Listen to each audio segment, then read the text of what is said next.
आज के इस मॉड्यूल में हम सीखने वाले हैं इंट्रोडक्शन टू एथिकल हैकिंग, जिसमें हम पढ़ेंगे कि हैकर कौन होते हैं, हैकिंग क्या होती है, हैकिंग क्यों ज़रूरी है, एथिकल हैकिंग क्या होती है, कितने टाइप्स के हैकर होते हैं, हैकिंग करने के फ़ायदे क्या होते हैं, हैकिंग से क्या क्या नुकसान हो सकता है, हैकिंग लोग क्यों करते हैं, कितने टाइप्स के हैकर होते हैं और कौन कौन से हैकर्स होते हैं, जो बहुत प्रसिद्ध और फेमस हैकर हैं वो कौन से होते हैं, कौन कौन से ऐसे हैकिंग के ग्रुप्स हैं जो बहुत फेमस हैं, हैकिंग की प्रोसेस क्या होती है, हैकिंग की पूरी स्टेप्स क्या होती हैं और एलिमेंट्स ऑफ इंफॉर्मेशन सिक्योरिटी कि हैकिंग में इंफॉर्मेशन सिक्योरिटी के कौन कौन से एलिमेंट्स हैं। तो इन सब चीज़ों को हम आज पढ़ेंगे। सबसे पहले हम आ जाते हैं, हैकर कौन होता है। हैकर एक वो पर्सन होता है जो किसी के सिस्टम में टेस्टिंग करता है। टेस्टिंग मतलब किसी भी सिस्टम को स्कैन करना, उसमें से वीकनेसेस को निकालना, उसमें जो भी कमजोरियां होती हैं, जो भी खामियां होती हैं, उन सबको निकालना, इस सब चीज़ को करना हैकिंग में आता है। हैकिंग क्या होती है?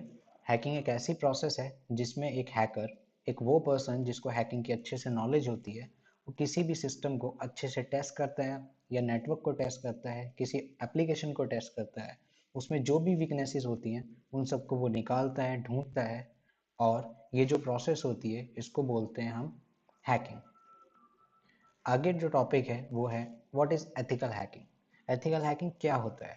एथिकल हैकिंग एक तरीके से किसी भी काम को, किसी भी सिस्टम को या किसी भी चीज़ को टेस्ट करना, उसमें कमियां ढूंढना, ये सब करना एथिकल वे में। एथिकल वे में आप किसी की परमिशन के साथ वो चीज़ें कर रहे हो, बिना किसी की परमिशन के कोई भी आप काम नहीं करने वाले। ऐसी कोई भी चीज़ आप नहीं करोगे जिससे किसी भी चीज़ को नुकसान हो जाए, किसी से उसका कोई बड़ा नुकसान हो जाए। तो एथिकल हैकिंग वो प्रोसेस होती है जिसमें एक हैकर सारी चीज़ों को ध्यान में रखते हुए अपनी स्किल्स का, अपने टेक्निकल स्किल्स का इस्तेमाल करते हुए सब चीज़ों को टेस्ट करता है, कमियों को निकालता है और जो भी कमियां होती हैं उन कमियों को एक रिपोर्ट बनाकर जिस पर्सन ने उस हैकर को टेस्टिंग के लिए कहा है उनको वो रिपोर्ट दे देता है। आगे टॉपिक आता है कि हैकिंग ज़रूरी क्यों है। जिस तरीके से आज के टाइम में सब कुछ डिजिटल होता जा रहा है, हर एक चीज़ इंटरनेट से कनेक्टेड है, उसी प्रकार जहाँ पे अच्छाई होती है वहाँ पे बुराई भी होती है। कुछ ऐसे लोग भी होते हैं जिनका मोटिव होता है गलत चीज़ें करना। वो लोगों को साइबर क्राइम का शिकार बना लेते हैं, उनके साथ फिशिंग जैसी चीज़ें कर जाते हैं जिससे लोगों को कुछ पता नहीं होता और वो उनके झांसे में आ जाते हैं।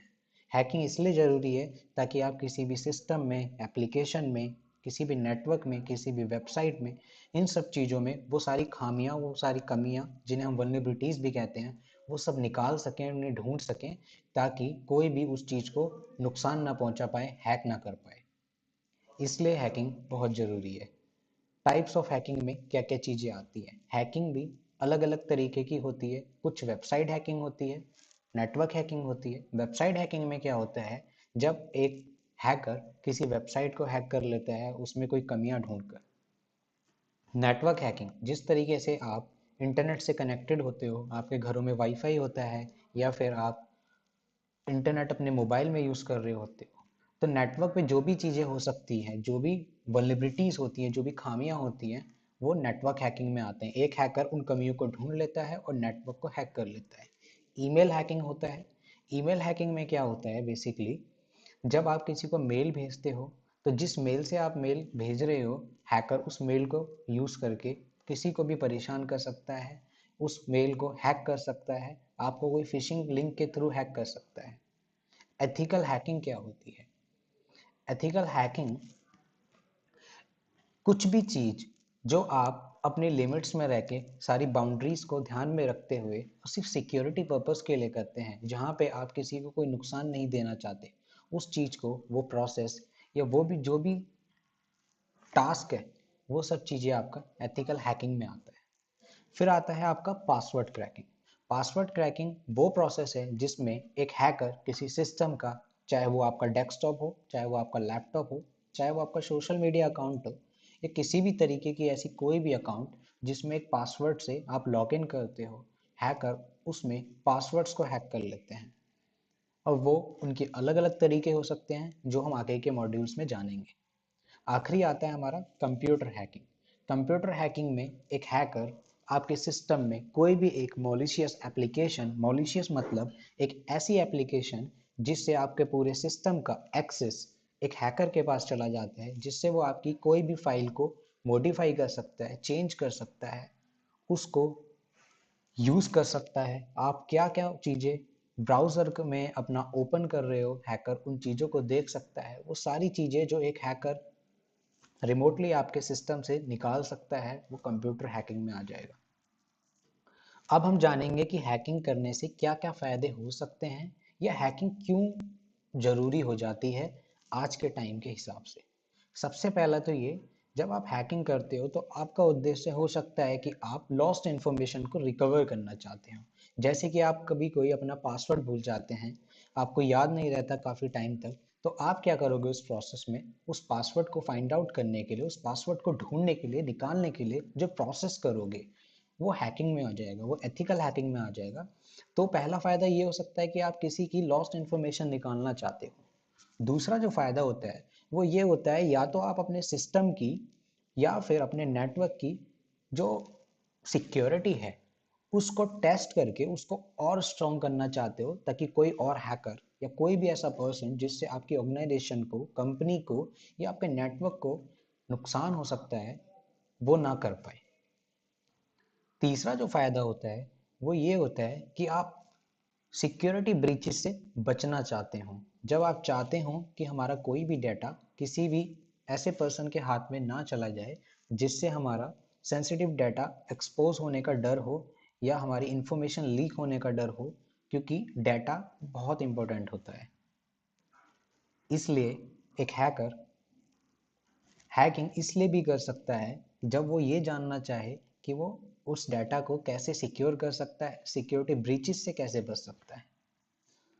जो हमारा चौथा पॉइंट है वो है to have a computer system that prevents malicious hacker from gaining access. अगर आपको हैकर को पकड़ना है, हैकर को रोकना है, तो आपको भी हैकर की तरह ही सोचना होगा।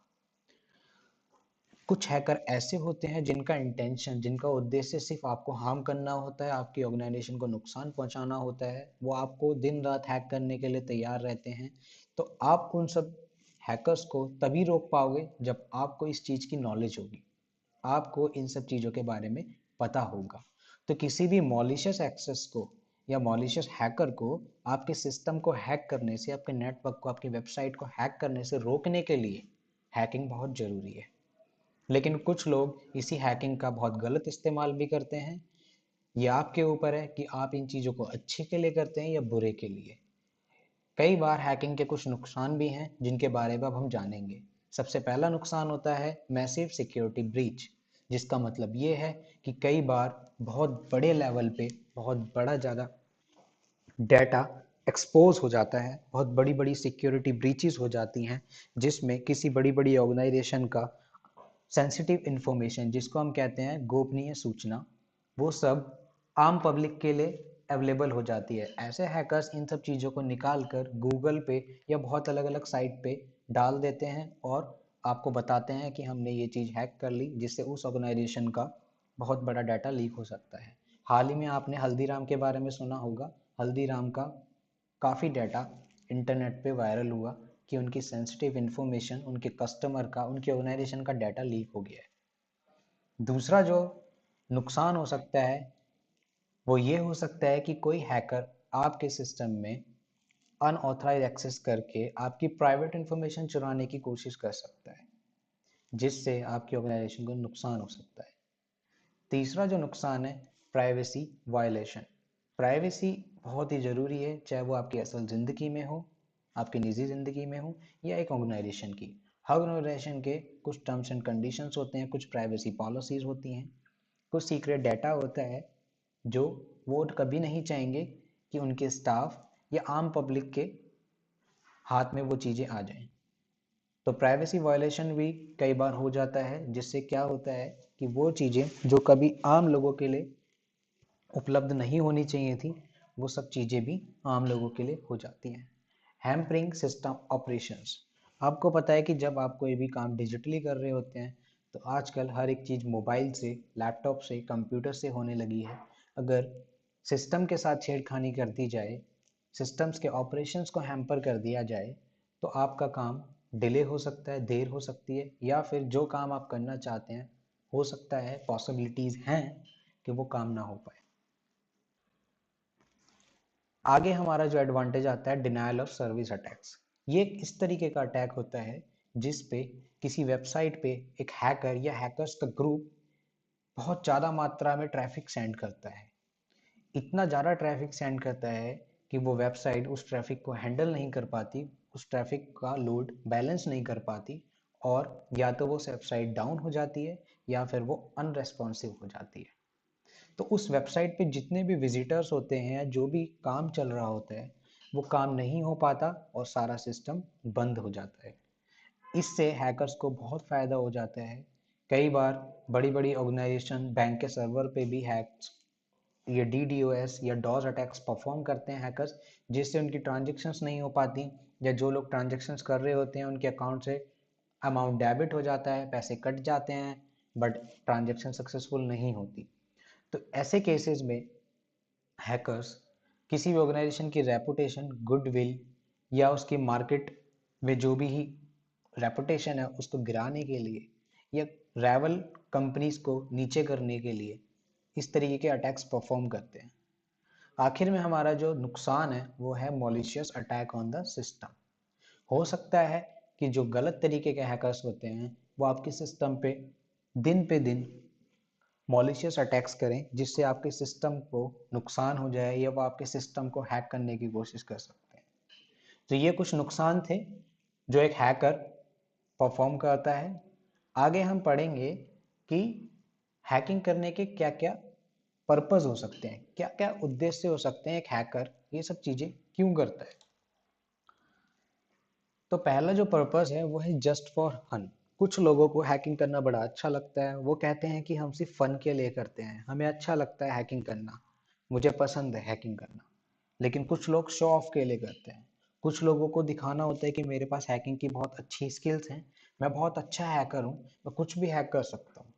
लेकिन कुछ लोग स्टिल इम्पोर्टेंट इन्फॉर्मेशन, कुछ लोग इम्पोर्टेंट इन्फॉर्मेशन को चुराने के लिए हैकिंग करते हैं, कुछ लोग सिस्टम को डैमेज करने के लिए हैकिंग करते हैं, कुछ लोग प्राइवेसी को डैमेज करने के लिए, प्राइवेसी को वायलेट करने के लिए, प्राइवेसी को नुकसान देने के लिए हैकिंग करते हैं। कुछ लोग पैसा कमाने के लिए हैकिंग करते हैं, वो गलत तरीके से लोगों को हैक करते हैं, उनको ब्लैकमेल करते हैं, उनसे पैसा लेते हैं, उनसे उन्हें धमकियां देते हैं कि अगर आपने मुझे इतने पैसे नहीं दिए तो मैं आपको ये कर दूंगा, या फिर आपका सोशल मीडिया हैंडल्स पे आपकी चीज़ें वायरल कर दूंगा। इस तरीके से वो मनी एक्सटॉर्शन करते हैं।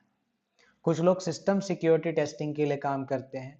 जो सिस्टम सिक्योरिटी टेस्टिंग के लिए काम करते हैं वही एथिकल हैकर्स भी होते हैं, जिन्हें हम पेनिटेशन टेस्टर्स भी कहते हैं। इसके बारे में हम आगे पढ़ेंगे। अब हमने ये तो जान लिया कि हैकर क्या होते हैं, हैकिंग क्या होती है, एथिकल हैकिंग क्या होती है, हैकिंग क्यों जरूरी है, हैकिंग के फायदे क्या हैं, हैकिंग के नुकसान क्या हैं, और हैकिंग क्यों करनी चाहिए, लोग क्यों करते हैं हैकिंग। बट अब हम जानेंगे कि कितने टाइप्स के हैकर होते हैं, हैकिंग के जो हैकर होते हैं वो कितने प्रकार के होते हैं। तो सबसे पहला जो आपने नाम सुना होगा वो white hat hackers. White hat hackers वो हैकर्स होते हैं जो अच्छे हैकर्स होते हैं।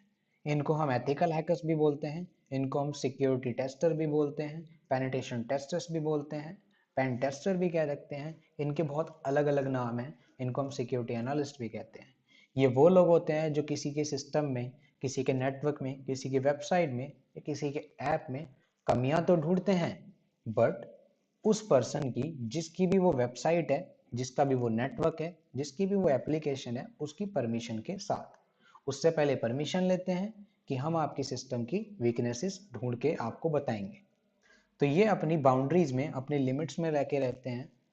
ये कोई भी ऐसा काम नहीं करते जिससे उस ऑर्गेनाइजेशन को, उस कंपनी को कोई नुकसान हो जाए या फिर इनकी बाउंड्रीज क्रॉस हो जाए। तो ये अच्छे हैकर्स होते हैं।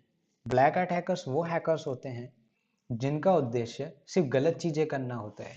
ये किसी को ब्लैकमेल करने के लिए या फिर किसी को नुकसान पहुंचाने के लिए हैकिंग करते हैं। इनको हम क्रैकर्स के नाम से भी जाना जाता है। इनको ये क्या करते हैं, ये अच्छे अच्छे सॉफ्टवेयर्स के क्रैक्स निकाल देते हैं, उनकी पायरेसी करते हैं, लोगों को नुकसान पहुंचाते हैं, गलत तरीके से पैसा कमाते हैं, इसलिए इनको ब्लैक हैट हैकर्स कहा जाता है। एक आम भाषा में कहा जाए तो बुरे हैकर्स। ग्रे हैट हैकर्स, ये वो हैकर्स होते हैं जो दोनों का मिक्सचर होते हैं। दिन में ये सिक्योरिटी एजेंसीज के साथ काम करते हैं और रात में अपने ब्लैक हैट हैकिंग वाले टास्क करते हैं। ये दुनिया के लिए अच्छे बने होते हैं लेकिन इनके गलत काम भी होते हैं, तो इनको ग्रे हैट हैकर्स कहते हैं। कभी ये अच्छे के लिए भी काम करते हैं और कभी ये बुरे के लिए भी काम करते हैं। ठीक है, तो ये तीन तरह के जो हैकिंग थे, हैकिंग के टाइप्स थे, हैकर्स के टाइप्स थे,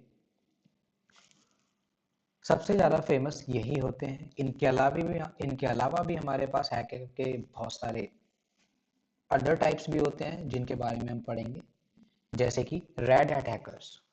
रेड हैट हैकर्स एक तरीके से अटैक करने वाले हैकर्स होते हैं। ये किसी बड़ी ऑर्गेनाइजेशन में काम करते हैं।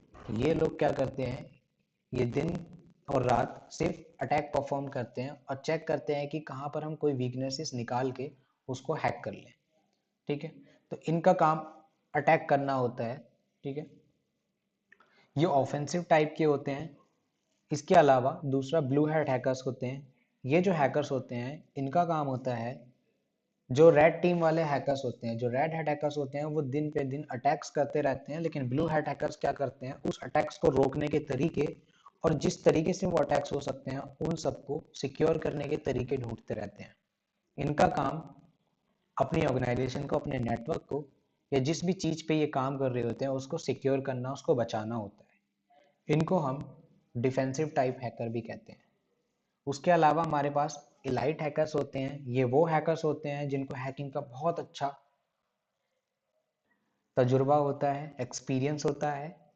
ये लोग हैकिंग की फील्ड में बहुत पुराने होते हैं। ये खुद के पेलोड्स, एक्सप्लॉइट लिखते हैं, खुद के कोड्स लिखते हैं चीज़ों को हैक करने के लिए, इसलिए हम इनको इलाइट हैकर्स कहते हैं। इनको प्रो हैकर्स भी कहते हैं। स्क्रिप्ट किडी, स्क्रिप्ट किडी हैकर्स की वो कैटेगरी है जिसमें एक हैकर जिसको थोड़ी बहुत नॉलेज होती है और वो किसी के बने बनाए टूल्स का यूज करके हैकिंग परफॉर्म करता है, उसको हम स्क्रिप्ट किडी कहते हैं। उसके अलावा हमारे पास नूब हैकर्स होते हैं। नूब हैकर्स को हम ग्रीन हैट हैकर्स नाम से भी जानते हैं। ये वो हैकर्स होते हैं जिनको हैकिंग का कुछ नहीं पता होता, बट ये कहते हैं कि मैं हैकर हूँ। जैसे किसी ने यूट्यूब से कोई वीडियो देख ली हो या उसने कोई एक छोटा मोटा अटैक परफॉर्म कर दिया हो, तो वो खुद को हैकर समझने लग जाते हैं, बट वो हैकिंग की कैटेगरी में नहीं आते। उसके अलावा हमारे पास होते हैं हैक्टिविस्ट। हैक्टिविस्ट एक हैकर्स का वो ग्रुप होता है जो सोशल, पॉलिटिकल या रिलीजियस चीज़ों को एक्सपोज करते हैं। ये गलत चीज़ों के खिलाफ आवाज़ उठाते हैं और उस चीज़ को एक्सपोज कर देते हैं, दुनिया के सामने लाते हैं, जिससे दुनिया को पता चले कि वो गलत कहाँ पर है और दुनिया के साथ, लोगों के साथ, पब्लिक के साथ किस तरीके की चीज़ें या ज्यादती हो रही हैं। उसके अलावा आते हैं सुसाइड हैकर्स। सुसाइड हैकर्स वो हैकर्स होते हैं जिनको हैकिंग का जो भी रिजल्ट होगा उसकी परवाह नहीं होती। वो सिर्फ हैक्स करते हैं, उसके बाद जो भी रिजल्ट होगा, चाहे वो पकड़े जाएं, चाहे वो पुलिस उनको अरेस्ट कर ले, उन्हें कोई मतलब नहीं होता, लेकिन बस वो अपनी हैकिंग को परफॉर्म करते हैं। उसके अलावा आते हैं हमारे cyber terrorist. Cyber terrorist hackers की वो कैटेगरी है जो सिर्फ और सिर्फ साइबर स्पेस पे आतंक फैलाते हैं। ये वो हैकर्स होते हैं जो दूसरों को नुकसान पहुंचाते हैं, वायरसेस भेजते हैं, वॉर्म्स भेजते हैं, रैंसमवेयर अटैक्स करते हैं, किसी के सिस्टम्स को हैक कर लेते हैं, उनसे पैसे लेते हैं, उन्हें ब्लैकमेल करते हैं, उनके बीच में खौफ पैदा कर देते हैं, आतंक बनाते हैं। तो साइबर टेररिस्ट उन्हें कहते हैं। आखिर में हमारे पास जो हैकर्स का टाइप आता है वो होता है state sponsored hackers. State sponsored hackers एक तरीके से ये वो हैकिंग ग्रुप्स होते हैं जिनको गवर्नमेंट हायर करती है।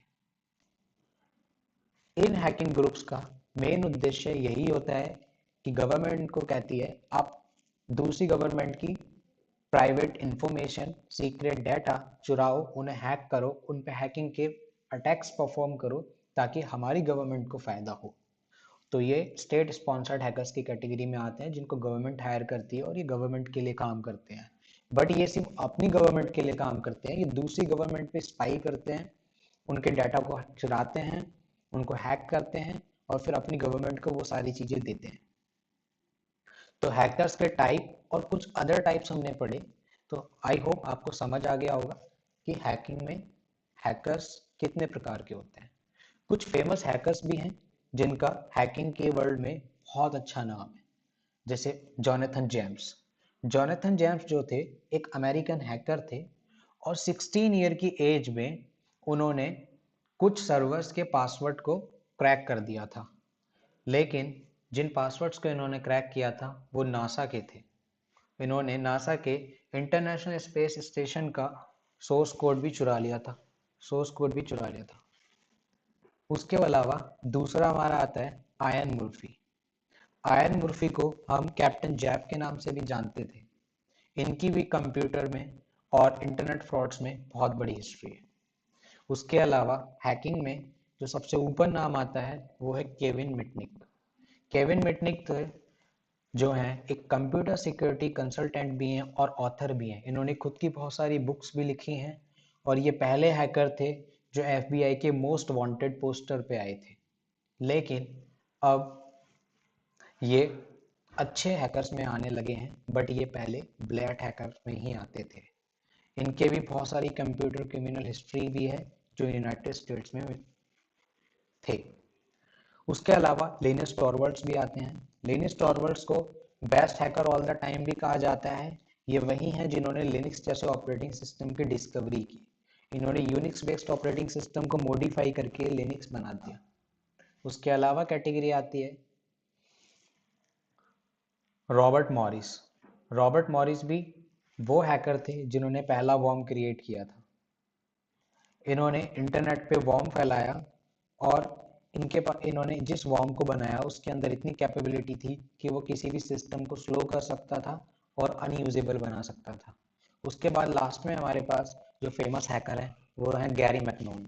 गैरी मैकनोन जो थे वो सिस्टम एडमिनिस्ट्रेटर और हैकर भी कहलाए थे। इन्होंने क्या किया था, इन्होंने बहुत ज़्यादा बड़े लेवल पे मिलिट्री के डाटाबेस को हैक किया था, मिलिट्री कंप्यूटर्स को हैक किया था, जिसमें आर्मी के, एयरफोर्स के और नासा और नेवी के कुछ सिस्टम्स थे जो यूनाइटेड स्टेट्स ऑफ अमेरिका की गवर्नमेंट के थे। तो ये थे कुछ फेमस हैकर्स जिनके बारे में अभी तक हमने पढ़ा। अब हम कुछ फेमस हैकिंग ग्रुप्स के बारे में जानेंगे, जिसमें से सबसे ऊपर नाम आता है अनोनिमस ग्रुप का। इस ग्रुप की सबसे खासियत ये थी कि इस ग्रुप का कोई भी लीडर नहीं था। यहाँ तक कि आज तक किसी को इस ग्रुप के बारे में ये भी नहीं पता कि इसके कौन मेंबर्स थे, इसका लीडर कौन था, ये ग्रुप किस कैटेगरी के अंडर आता था, कौन कौन इसके अंडर हैकर्स थे, किसी को कुछ भी नहीं पता। ये ग्रुप क्या करता था, इसका हमेशा से टारगेट रहता था बुरी चीज़ों के खिलाफ आवाज़ उठाना, गलत चीज़ों को रोकना और उनको होने से रोक देना। ये हैकिंग को अपना वेपन समझते थे और ये सोचते थे कि हम ह्यूमन राइट्स के लिए हैकिंग को वेपन की तरह इस्तेमाल करके लोगों को अवेयर कर सकते हैं और उनके सामने गलत चीज़ों को एक्सपोज कर सकते हैं। दूसरा जो ग्रुप था वो था साइरियन इलेक्ट्रॉनिक आर्मी। बेसिकली ये जो आर्मी थी इसका मेन काम था, ये बशर अल असद गवर्नमेंट थी उसको सपोर्ट करती थी। इसने कई सारे साइबर अटैक्स किए थे जैसे fishing, DDoS, malware and spamming जैसे बहुत सारे अटैक्स किए थे और ये हमेशा सोशल मीडिया पर फेमस पर्सनैलिटी को टारगेट्स करती थी, उनके अकाउंट्स को हैक करने की कोशिश करती थी और वहाँ पे अलग अलग चीज़ें पोस्ट करती थी। तीसरा जो ग्रुप था लिजर्ड स्क्वाड था। ये ब्लैक हैट हैकर्स का ग्रुप था जिनका काम हमेशा गेमिंग वेबसाइट्स को टारगेट करना था। ये हमेशा गेमिंग वेबसाइट्स को टारगेट करते थे, उनको हैक करते थे और उसके थ्रू मॉलिशियस चीज़ें फॉरवर्ड करते थे।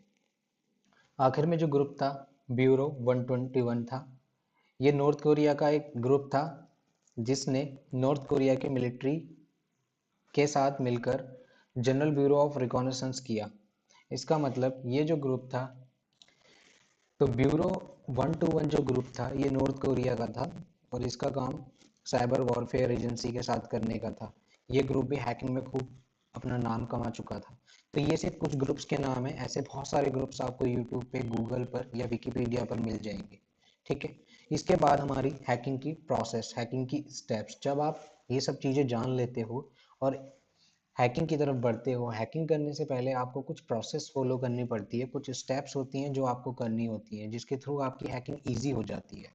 तो इसमें हमारी 5-6 स्टेप्स होती हैं। सबसे पहली स्टेप्स होती है रिकॉनेसेंस, रिकॉनेसेंस और फुटप्रिंटिंग या इंफॉर्मेशन गैदरिंग, तीनों कह सकते हैं आप। इसका मतलब ये है कि जिस भी पर्सन, जिस भी टारगेट या जिस भी वेबसाइट, ऑर्गेनाइजेशन या फिर नेटवर्क को आप हैक करने जा रहे हो, सबसे पहले उसके बारे में इंफॉर्मेशन निकालने की कोशिश करो। जैसे अगर वो टारगेट है, कोई पर्सन है, तो आप उसका नाम, mobile number, email ID, social media accounts, उसकी डेट ऑफ बर्थ, उसका इंटरेस्ट, उसका फेवरेट कलर, फूड, क्योंकि पासवर्ड्स में कुछ भी हो सकता है और हम ज़्यादातर कॉमन पासवर्ड्स ही रखते हैं। और अगर आप किसी ऑर्गेनाइजेशन के बारे में पता लगा रहे हो तो आप बहुत सारी वेबसाइट्स का यूज़ कर सकते हो, लिंक्डइन से पता कर सकते हो, विकीपीडिया, गूगल मैप से सर्च कर सकते हो, गूगल सर्च इंजन का यूज़ कर सकते हो, बिंग सर्च इंजन का यूज़ कर सकते हो, जहाँ से भी आपको इन्फॉर्मेशन मिल सकती है। तो हमारी फर्स्ट फेज ऑफ हैकिंग में यही होता है कि हम जितनी इन्फॉर्मेशन निकाल सकते हैं उतनी निकालने की कोशिश करते हैं। जब हम इन्फॉर्मेशन निकाल लेते हैं तो हमारा सेकंड जो प्रोसेस होता है, जो स्टेप्स होती है, वो होती है स्कैनिंग। जब आप किसी नेटवर्क पे इंफॉर्मेशन गैदरिंग कर लेते हैं तो आप क्या करते हो, उस नेटवर्क को स्कैन करते हो। आप पता लगाते हो कि कौन कौन से उसमें ओपन पोर्ट्स हैं, कौन कौन सी सर्विसेज उस पर चल रही हैं, कौन सा ऑपरेटिंग सिस्टम वो यूज़ कर रहा है।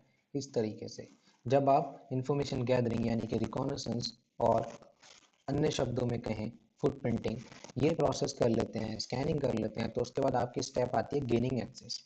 अब आप अपनी मेन चीज़ पे आओगे। अब आप अटैक परफॉर्म करेंगे और टारगेट को, वेबसाइट को या नेटवर्क को हैक करेंगे। तो गेनिंग एक्सेस की जो प्रोसेस है उसमें आप एक्चुअल हैकिंग करते हैं। उसके बाद आता है आपका मेंटेनिंग एक्सेस। मेंटेनिंग एक्सेस में क्या करते हैं हम कि जो भी हमने गेनिंग एक्सेस में अटैक परफॉर्म किया है, हम हमेशा चाहेंगे कि वो लॉन्ग टर्म तक हम उसको एक्सेस कर पाए। एक हैकर कभी भी वापस उस सिस्टम को एक्सेस कर पाए जब वो चाहे। तो इसके लिए वो क्या करेगा, आपके सिस्टम में या जिसको भी उसने हैक किया है उसके सिस्टम में एक बैकडोर इंस्टॉल कर देगा। बैकडोर एक ऐसी पॉइंट, एंट्री पॉइंट होता है जिसके थ्रू हैकर कभी भी आपके सिस्टम को, नेटवर्क को एक्सेस कर सकता है विदाउट एनी परमिशन।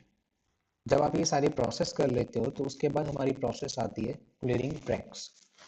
जो भी आपने काम किया है, जो भी आपके लॉग्स सेव हो गई हैं हैकिंग के दौरान, जो भी आपके फुटप्रिंट्स रह गए हैं, उनको क्लियर करना, उनको मिटाना आपका क्लियरिंग ट्रैक्स में आता है। और लास्ट और फाइनल स्टेप जो होती है, अगर आप एथिकल हैकिंग करते हैं तो रिपोर्टिंग। जो भी आपने किया है उसकी एक रिपोर्ट तैयार करना, और जिसके लिए भी आपने ये चीज़ की थी, जिस कंपनी के लिए, जिस ऑर्गेनाइजेशन के लिए या जिस भी वेबसाइट पे आपने ये चीज़ सब की हैं, उसकी एक रिपोर्ट जनरेट करके उसके वल्नरेबिलिटीज, उसकी वीकनेसेस, वो भी जो भी आपने टास्क किया है वो सब कुछ A to Z एक प्रॉपर फॉर्मेट के साथ रिपोर्ट सबमिट कर दी जाती है। लास्ट में आपका आता है एलिमेंट्स ऑफ इंफॉर्मेशन सिक्योरिटी। दूसरे भाषा में कहें तो इसको CIA ट्रायड भी कहते हैं, जिसमें 3 तरीके के ट्रायड होते हैं: कॉन्फिडेंशियलिटी, इंटीग्रिटी और अवेलेबिलिटी। कॉन्फिडेंशियलिटी को अगर एक आसान शब्दों में हम समझें कि जो भी डाटा किसी एक पर्टिकुलर ऑर्गेनाइजेशन के लिए, किसी एक पर्सन के लिए है, तो उस डाटा को सिर्फ वही पर्सन एक्सेस कर पाए, उसके अलावा कोई और पर्सन उसको एक्सेस ना कर पाए। वो डाटा हमेशा सिर्फ वही देख पाएंगे जिनको उस डाटा का एक्सेस मिला है। तो वो डाटा कॉन्फिडेंशियल रहे, किसी भी सेकंड पर्सन को या पब्लिकली वो चीज़ अवेलेबल ना हो पाए, इसलिए इसमें हम कॉन्फिडेंशियलिटी के बारे में जान रहे हैं। जो अगला पार्ट आता है वो है इंटीग्रिटी। जो भी डाटा जिस भी ऑर्गेनाइजेशन के लिए या जिस ऑथराइज पर्सन के लिए अवेलेबल है, उसमें कोई भी मॉडिफिकेशन, कोई भी बदलाव, कोई भी चेंजेस ना किए गए हों।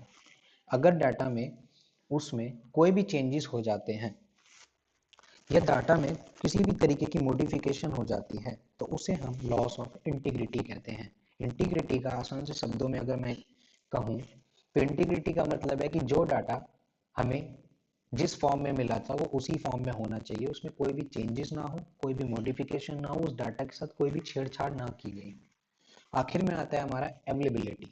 अवेलेबिलिटी का मतलब है कि जिस पर्सन को, जिस ऑर्गेनाइजेशन को वो डाटा एक्सेस करने की परमिशंस हैं, जो उसका ऑथेंटिकेटेड यूजर है, उसके लिए वो डाटा हमेशा अवेलेबल होना चाहिए, वो जब चाहे उसको एक्सेस कर सके।